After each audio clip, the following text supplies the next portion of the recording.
Welcome to the Voice of MPE, the official podcast of Merchant Payments Ecosystem, Europe's largest merchant payments conference. Today, we are at the 16th Annual MPE Conference, MPE 2023. This podcast brings you interviews with payment industry leaders and professionals from the entire payment world. For more information, head over to www.merchantpaymentsecosystem.com.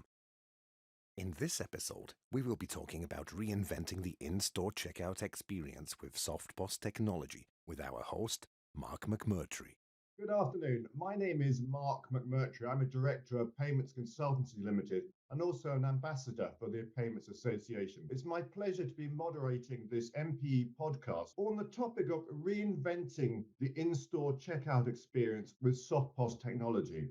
SoftPOS is one of these really exciting new technologies transforming the merchant payments acceptance landscape. I'm joined today by two real experts in this field. I thank them very much for sharing their experiences with the MPE audience today. So Jeremy and Houssem, Jeremy, you first. Please could you introduce yourself and the organization you represent? And then Houssem, you can follow on. No, absolutely, Mark. Thank you very much. My name is Jeremy King. I'm the Vice President for Europe, Middle East, Africa for the PCI Security Standards Council.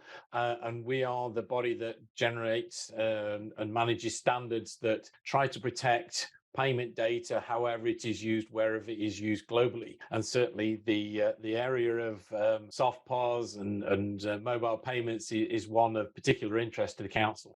Hi, Mark. Hi, Jeremy. I'm Houssem. I'm the CEO and co-founder of dejamobile. Dejamobile is a paytech. We provide white-label digital payment solutions for financial institutions, both on the issuing and on the acceptance side. We have a certified SoftPOS solution, commercially launched since May 2020. Dejamobile has customers in more than 20 countries over 3 continents, mainly in Europe, but also in Latin America and in North Africa. Well, it was great chatting to both of you earlier this year at the MPE conference in Berlin. And SoftPOS was one of those real key technologies being discussed throughout the conference and in the exhibition hall. But really, let's dive into this. And to start with, perhaps Houssem, you could start us on it. Where do you see SoftPOS being used today? And who are some of those early adopters around the world? Yeah. SoftPOS pilots and projects are run literally everywhere on the globe.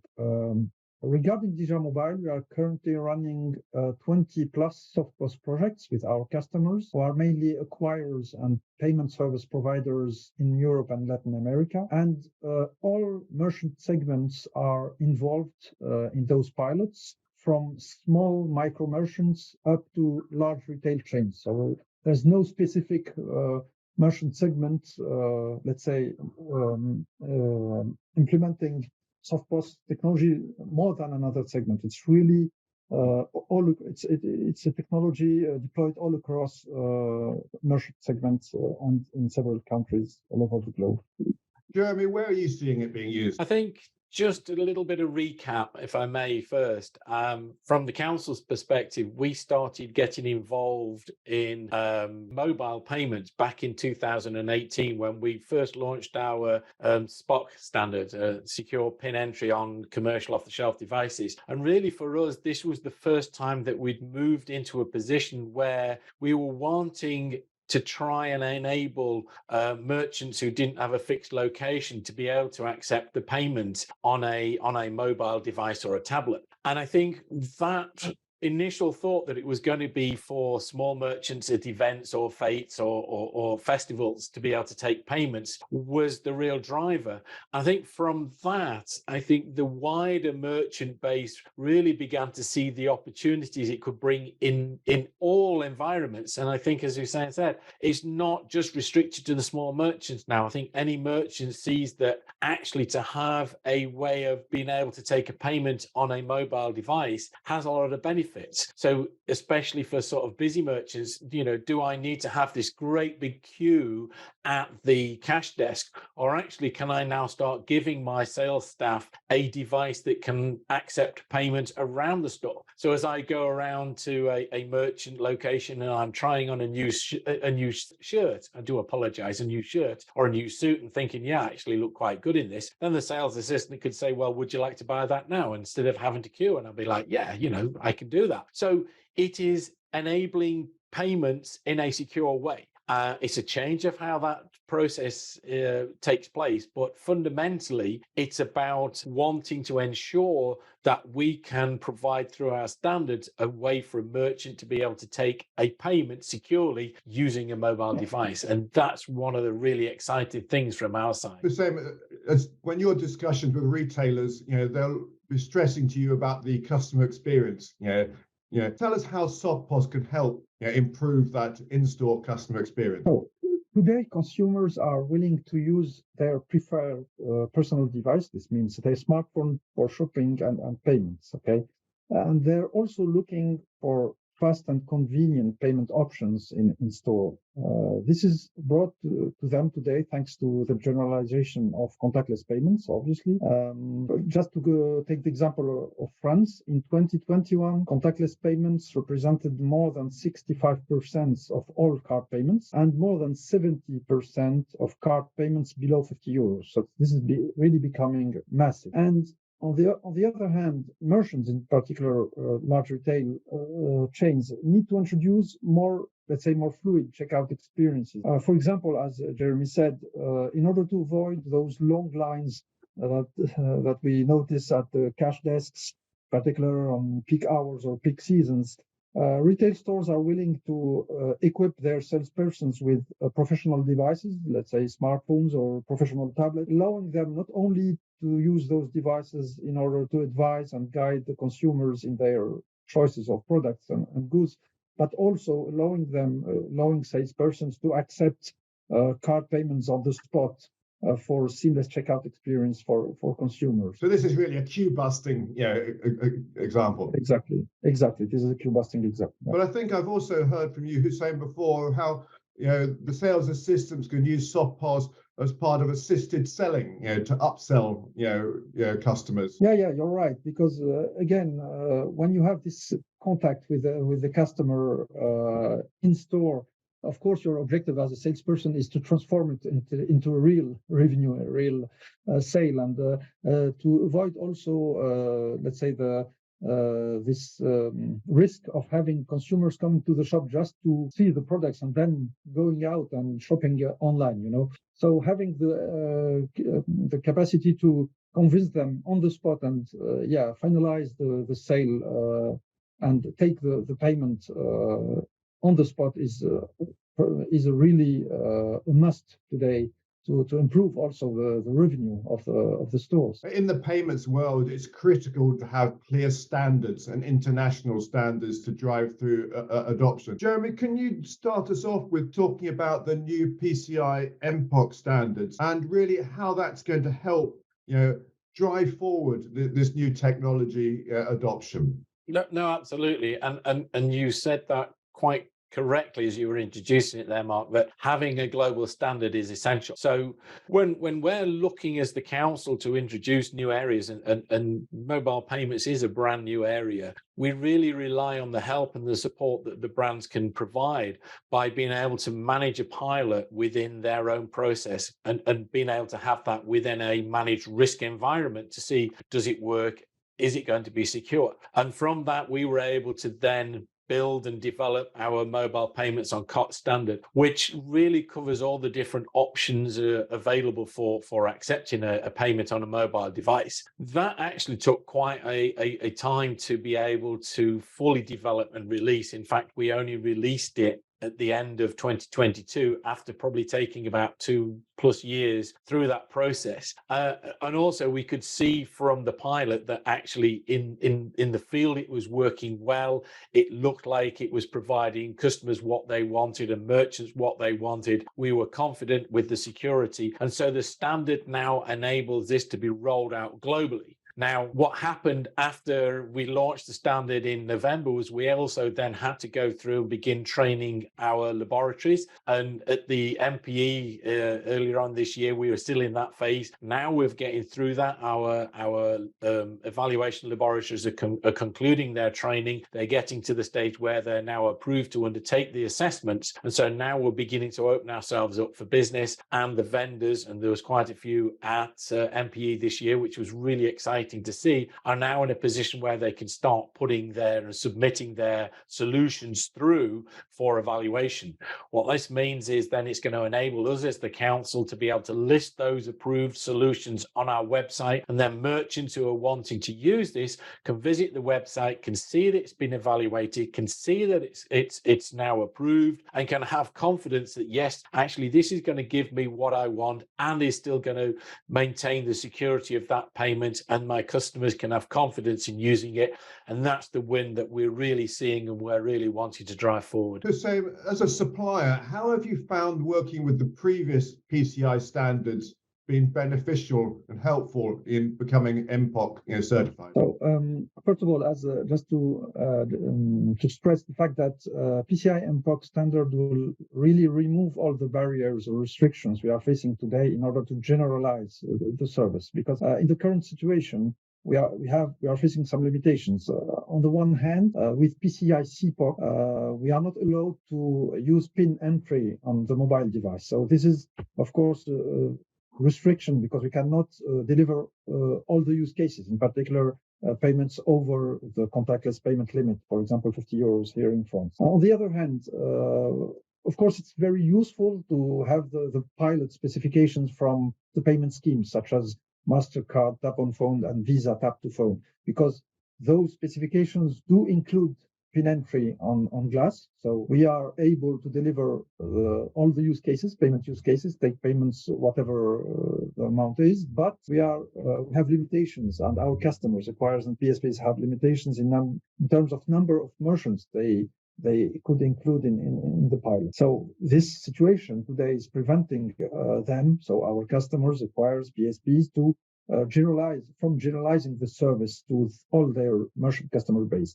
So again, having those pilot specification was and is still today extremely useful in order to try and test in real life, I should say, with merchants and consumers, the full range of use cases. But of course, we are now waiting for PCI MPoC certification in order to just generalize the service. And as a vendor, we are in the process with a certified lab. We are in the process of certifying our solution against MPoC. Hopefully, this will be achieved by Q3 this year. And then our customers will be able, of course, to get their own certification as a merchant service provider, and then generalize the service to all their merchant customer base. Thank you very much, Houssem. It'd be great to hear from both of you, how some of the techniques that are being used to secure a mobile phone to make it acceptable for taking card payments. Jeremy, do you want to kick off on this? What are some of the approaches that are effectively securing an open consumer device to turn it into a secure card acceptance terminal? That's a really good point. And one of the things that we've been very clear on is that the mobile phone is not a secure device. The mobile phone industry is making great strides in improving all of the security features on the mobile phone, but it is a change. We've gone from a position of under the previous PTS program, which is the standard existing point of sale devices, where our evaluation and approval process was really to ensure the physical security and the logical security of that device. And essentially what we would do is we would test it to a very defined level, and then it would go out in the field and sort of stay there for a number of years, based on the fact that we knew eventually the criminals would work out and improve their attack techniques. So everything had an approval period, to now where we've actually turned that on its head, and we've gone from a sort of having an assessment which then provides the physical security to one of continuous assessment, one of continually validating that the security of the device is there. And that's where we've gone with MPoC. With MPoC, we have sort of three aspects to it. We have the security of the application that's running on it, and that is going to ensure the secure and confidence of entering the PIN entry into that device. And then we've got a secure back-end and monitoring system, and that system is going to be looking at these devices, looking at these mobile devices to make sure that they are in a good state of health when they first start being used and secure state. And then every time there's a transaction, it's going to do a check. It's going to do a check to make sure that there's no malware being introduced to the phone. It's going to do a check to make sure the phone's not been jackpotted or affected in a way that could start seeing the data. So really, we've changed the mindset around security, and now we're going to have confidence, and the consumer can have confidence. Yes, every time they're using this device, it's been checked, and it is being checked to make sure that yes, we're confident in the security. And if it's not there, it won't allow the transaction to go through. So we're very conscious about the fact that yes, we've got card data and we've got PIN on the same device. And actually, that was probably one of the toughest parts of the development of the standard, to ensure that it wasn't possible to get the clear text PIN and the clear text PAN together. So there's been a lot of working around the security features of the phone, a lot of work around how the software is used, how we utilize that, how we can do software-based encryption within the phone to be able to ensure the security of that transaction on an every sort of by transaction basis. And that's exciting, that's interesting, and that has been a major shift in the security and the securing of payment transactions using this new technique. We've talked about the smartphone quite a bit during this MPE podcast today. But I think I'm right in saying the technology can be deployed on other types of devices, like tablets and other. Is that correct? Oh yes, absolutely. We call it COTS devices, so we don't specifically limit it to a mobile phone. It can go onto a mobile phone or a tablet or a similar device. But yeah, those are the two common use cases I think we'll see going forward. And Houssem, have you got examples, where retailers are using tablets? Yeah, sure. We already implemented our solution on other form factors than smartphones, including tablets, and not only, let's say, the classical small tablets, but also larger form factors that are used, for example, for self-checkout kiosks, those kiosks that you can use as a consumer to self-checkout. So pay when you are shopping at a retail store. And this is, of course, exactly the same technology. It's the same PCI certified technology, same software, but it's adapted in terms of UX and UI in order to be usable on a larger screen. And that's it. And this makes, again, this SoftPOS technology and SoftPOS concepts extremely powerful, because you have one single software to be to get it certified, and then you are able to deploy as many form factors and flavors of it as possible and needed to implement several use cases. And Mark, if you allow me, maybe a few more words regarding security. Of course, Jeremy already gave a complete view of it, but I would just I would like to add two points. Firstly, the global architecture of the SoftPOS solution allows to handle the most sensitive keys, those belonging to the acquirers, on server side. So those servers are hosted in PCI DSS and PCI PIN certified platforms, and we are using hardware security modules, HSMs, in order to protect those keys. So this is important. We are no longer deploying sensitive keys to devices, okay? First. Secondly, on the mobile device itself, the sensitive data that we are manipulating, so PAN and PIN, are protecting thanks to the use of advanced mobile software security modules that we develop, combining several technologies such as white box cryptography, code obfuscation, etc. And all this is, of course, reviewed and certified by a security lab. So security labs do source code reviews, they do penetration tests, etc., etc. So I really want to stress the fact that the security level of this software and of this technology is really extremely high. It's based on the best possible standards of software and hardware security and cryptography available today. Very much bank grade security, by the sound of it. Exactly. So yeah, let's face up to one of the chestnuts.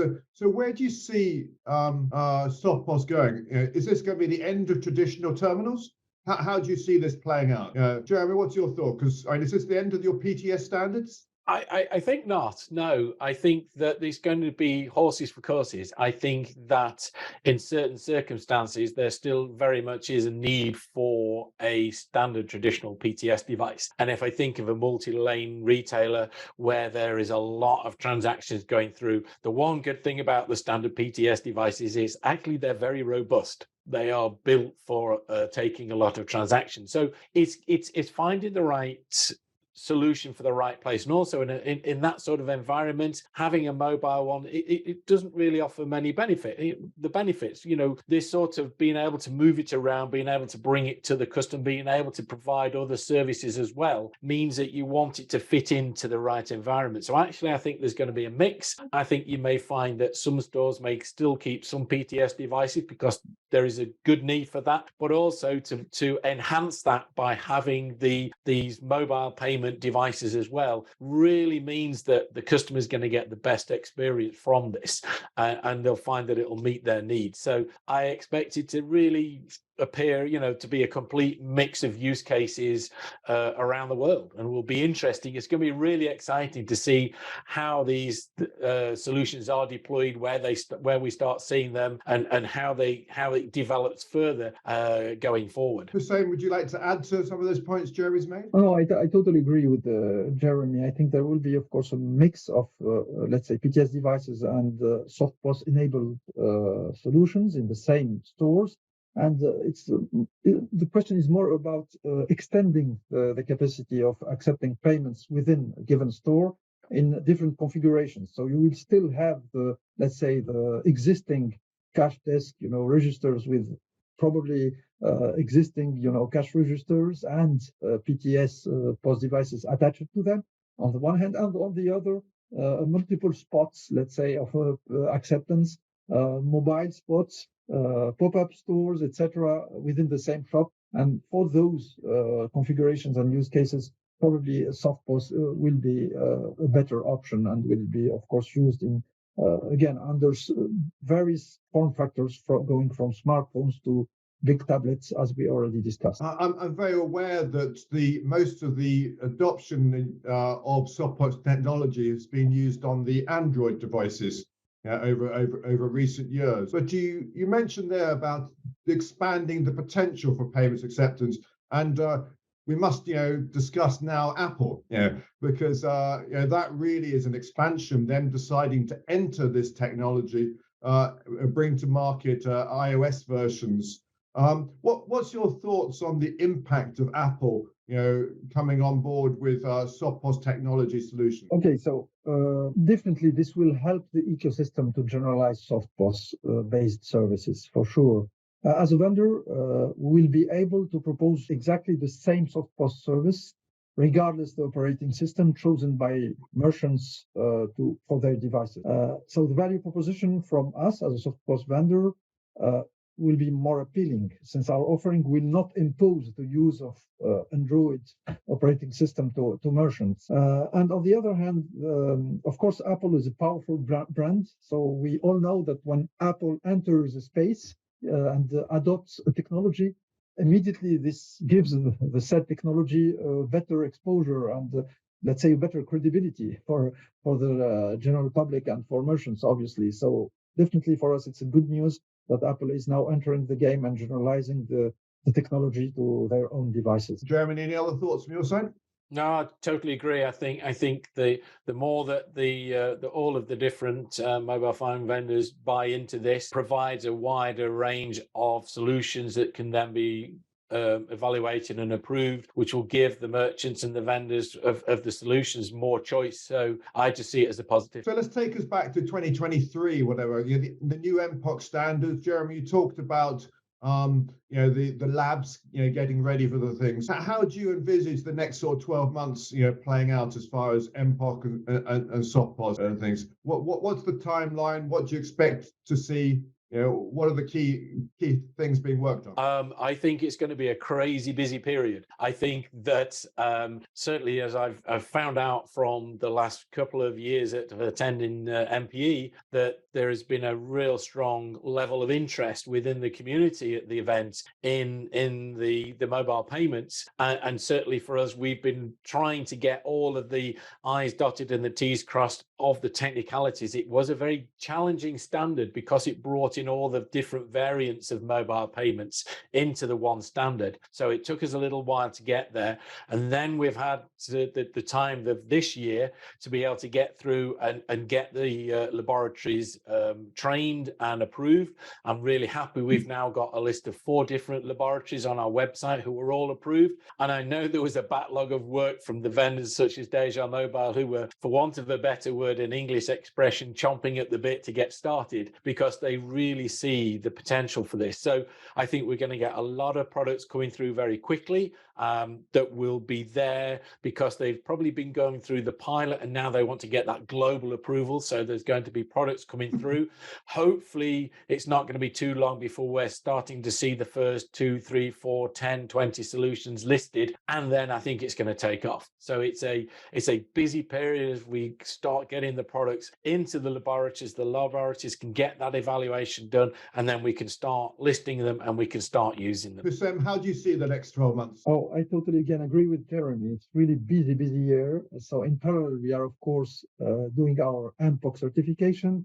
We are also extending the scope of our own market. So working in parallel in Europe and in Latin America, which is really a fantastic market for SoftPOS, I'm sure.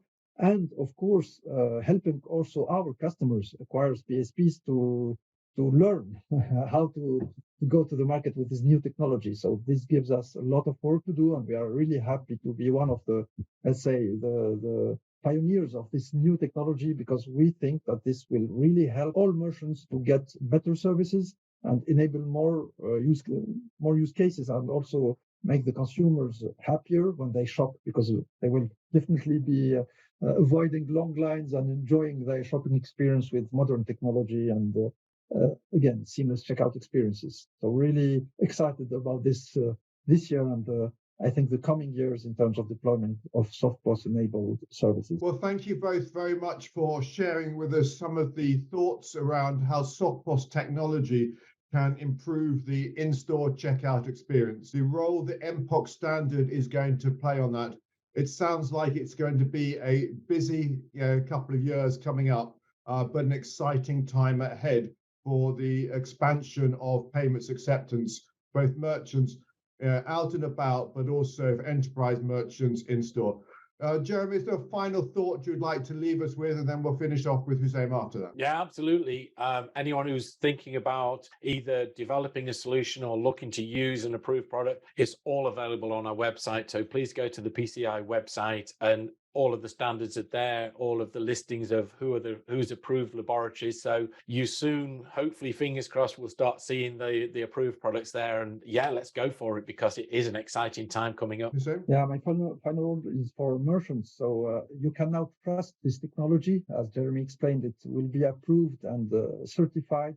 So this is the time to go for it. I mean, no hesitation. This will enable a lot of use cases, improve your business and margins. So message to merchants, this is the time for you to adopt SoftPOS technology, for sure. Well, my name is Mark McMurtrie. I'm Director of Payments Consultancy Limited, an ambassador for the Payments Association. And it's been my pleasure moderating this MPE podcast on reinventing the in-store checkout experience with SoftPOS technology. Thank you very much, Jeremy King from the PCI Council, Houssem Assadi, CEO of dejamobile. It's been great talking to you, and I look forward to continuing discussions and see you back in Berlin next year. Thank you very much, guys. Thank you. Thank you, Mark. Thanks for tuning into the official MPE podcast. If you've enjoyed this episode, be sure to subscribe to the show and check other video interviews with other industry leaders on our YouTube channel. For more content, follow Merchant Payments Ecosystem on LinkedIn and Twitter. Don't miss out on our Positivity magazine, and remember to subscribe to the MPE newsletter at www.merchantpaymentsecosystem.com.